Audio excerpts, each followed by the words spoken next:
स्वामी समर्थ मित्रांनो, एक साधा स्वामी भक्त होता. तो स्वामीवर खूप प्रेम करायचा, रोज नामस्मरण करायचा. पण त्याच्या मनात एक गोष्ट सतत टोचत होत राहायची की तो सतत मांसाहार करायचा. आणि त्यामुळे त्याला कदाचित वाटायचं की स्वामी त्याला स्वीकारणार नाहीत. गावात अनेक लोक वेगवेगळ्या गोष्टी सांगायचे. काही लोक म्हणायचे की सेवा करायची असेल तर सर्व नियम पाळावे, तर काही म्हणायचे श्रद्धा महत्त्वाची. पण त्या भक्ताच्या मनात सतत अपराधीपणा होता. तो जेव्हा स्वामींच्या फोटोसमोर बसायचा तेव्हा एकीकडे शांतता मिळायची, पण दुसरीकडे मनात प्रश्न उठायचा की मी योग्य आहे का? मी मांसाहार करूनसुद्धा स्वामी सेवा करू शकतो का? एक दिवस तो मंदिरात गेला. लोक निघून गेल्यावर तो एकटाच मंदिरात शांतपणे बसला. आपोआपच डोळ्यात पाणी आले. म्हणाला, स्वामी महाराज, मी जर चुकत असेल तर मला मार्ग दाखवा. त्या क्षणी त्याला मंदिरात एक वेगळी शांतता जाणवली. काही आवाज नव्हता, पण मनात जणू उत्तर म्हटलं ते मनातून असतं.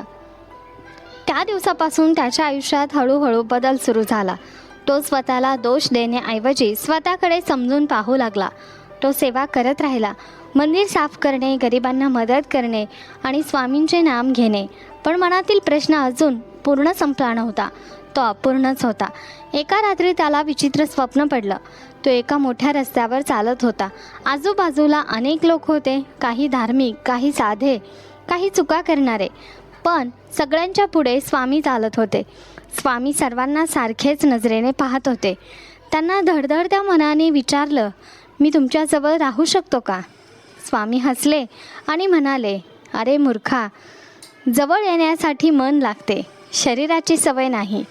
अचानक त्याची झोप उडाली. सकाळी उठल्यावर त्याला आतून हलकं वाटलं. त्याला जाणवलं की कदाचित स्वामी शिक्षण देण्यासाठीच नाही तर समजून घेण्यासाठी असतात. त्या दिवसानंतर तो स्वतःवर जबरदस्ती करू लागला नाही, पण प्रत्येक कृती करताना तो जागृत राहू लागला, सतर्क राहू लागला. तो विचार करू लागला की मी स्वामींसाठी काय बदल करू शकतो. हळूहळू त्याच्यात शांतता वाढू लागली. घरातली भांडणं कमी झाली. त्याचं कामामध्ये लक्ष लागायला सुरुवात झाली. आणि सर्वात महत्त्वाचं म्हणजे त्याच्या चेहऱ्यावर समाधान दिसू लागलं. त्याला कळून चुकलं की सेवा म्हणजे बाहेरून बदल दाखवणे नाही, तर आतून, अंतर्मनातून परिवर्तन सुरू होणे आहे. आणि त्याची खरी यात्रा आत्ता सुरू झाली. स्वामींच्या त्या स्वप्नानंतर भक्ताचे मन जरी शांत झाले होते तरी आयुष्यातील परीक्षा थांबल्या नव्हत्या. काही दिवसांनी अचानक त्याच्या कामात त्याचे मोठे नुकसान झाले. घरामध्ये पैशाची अडचण निर्माण झाली आणि ज्या लोकांना तो आपले समजायचा तेही दूर जाऊ लागले. प्रत्येक दिवस अगदी ताणतणावाने भरलेला होता. तुम्हाला माहिती आहे, पैसा नसल्यावर जगात कोणीही किंमत देत नाही, याची देखील त्याला जाणीव झाली. अशा वेळी त्याच्या मनात पुन्हा तोच प्रश्न उभा राहिला, कदाचित मी स्वामींच्या मार्गाला योग्य नाही का, म्हणून हे संकट ओढवले आहे का? पण यावेळी तो पळून गेला नाही. तो रोज रात्री स्वामींच्या फोटोसमोर बसून फक्त एकच गोष्ट म्हणायचा, मला शक्ती द्या स्वामी. त्याला जाणवू लागले की पूर्वी तो सेवा करत होता उत्तर मिळवण्यासाठी, पण आत्ता तो सेवा करत होता स्वतःला सावरून ठेवण्यासाठी. एकदा तो खूप निराश होऊन रस्त्यावर चालत होता. मनामध्ये काळजी, डोळ्यात पाणी. अचानक एक वृद्ध माणूस त्याच्याजवळ आला आणि सहज म्हटला, विश्वास ठेव, संकट संपतात. एवढं बोलून तो निघून गेला. फक्त थोडा वेळ थांबला. त्या चेहऱ्याला स्वामींची झलक दिसली. घरी आल्यावर तसं मन विचित्र शांत झालं. त्या रात्री त्याला पुन्हा स्वप्न पडलं. स्वामी एका नदीकिनारी बसले होते. भक्ताने विचारलं, स्वामी, माझ्या आयुष्यात एवढ्या अडचणी का? स्वामी शांतपणे म्हणाले, परीक्षा म्हणजे दूर जाणं नाही, तर मजबूत होणं. सकाळी उठल्यावर त्याला जाणवलं की संकट असूनही तो आधीपेक्षा जास्त स्थिर आहे. हळूहळू त्याने आयुष्यातील अगदी छोट्या छोट्या गोष्टींमध्ये आनंद शोधायला सुरुवात केली. तो आईवडिलांशी शांतपणे बोलणे, गरजूंना मदत करणे, स्वतःवर राग न काढणे. त्याच्या मनात आता एक नवीन समज वाढू लागली. स्वामी सेवा म्हणजे स्वतःला बदलण्याची प्रक्रिया आहे. त्याच्या मनात आता वेगळ्या प्रकारे उभा राहू लागला. त्याला जाणवलं की स्वामींनी कधीच त्याला घाबरवलं नाही, उलट प्रेमाने विचार करायला लावलं. दिवस पुढे गेले तसे त्याचे आयुष्यात छोट्या छोट्या चांगल्या गोष्टी घटना घडू लागल्या. अडकलेले पैसे मिळाले, घरातील वातावरण शांत झालं. सगळ्यात महत्त्वाचं म्हणजे त्याच्या मनातील भीती कमी होऊ लागले. स्वामी बाहेर नाहीत, त्या आपल्या विचारांमध्ये आपल्या निर्णयांमध्ये आहेत. आणि ज्या दिवशी त्यांनी हे स्वीकारलं त्या दिवशी त्याला आपण पहिल्यांदा खरी शांतता मिळाली. त्याच्या श्रद्धेला पूर्णपणे बदलून टाकणार होता. जसा जसा काळ पुढे जात होता भक्ताची श्रद्धा वाढत होती. पण एक दिवस अशी घटना घडली, त्याच्या आयुष्याचा संपूर्ण दृष्टिकोन बदलला.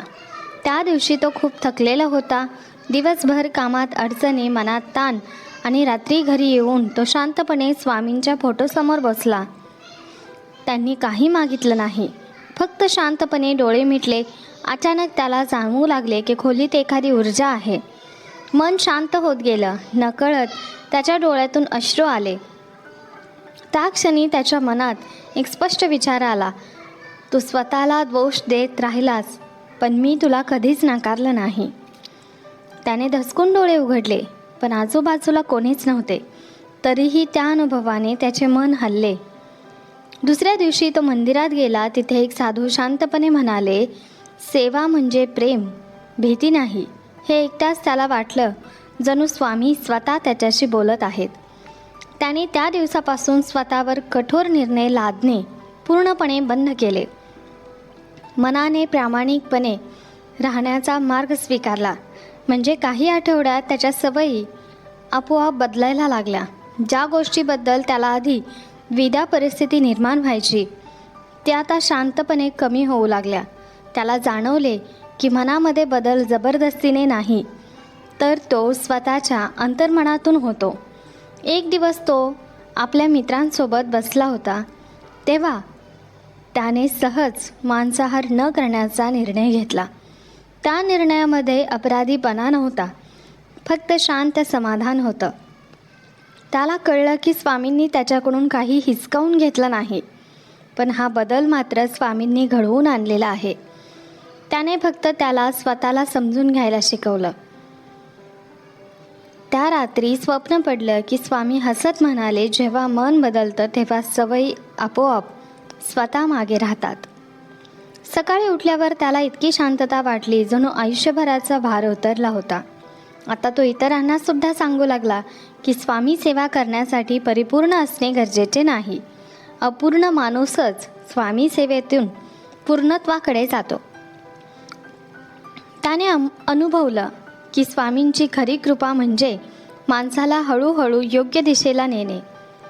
त्या दिवसानंतर त्याच्या आयुष्यातील प्रत्येक अडचण त्याला घाबरवत नव्हती, कारण त्याला खात्री होती की स्वामी त्याच्यासोबत आहेत. आणि त्याच्या मनात आता एकच भावना उरली होती, ती म्हणजे स्वामींच्या प्रती फक्त आणि फक्त कृतज्ञता. भक्तांनो, स्वामी सेवा ही करताना नियमापेक्षा पण जास्त विश्वास आणि श्रद्धेची गरज असते. मन जर शुद्ध असेल तर स्वामी नेहमी आपले सोबत राहतात.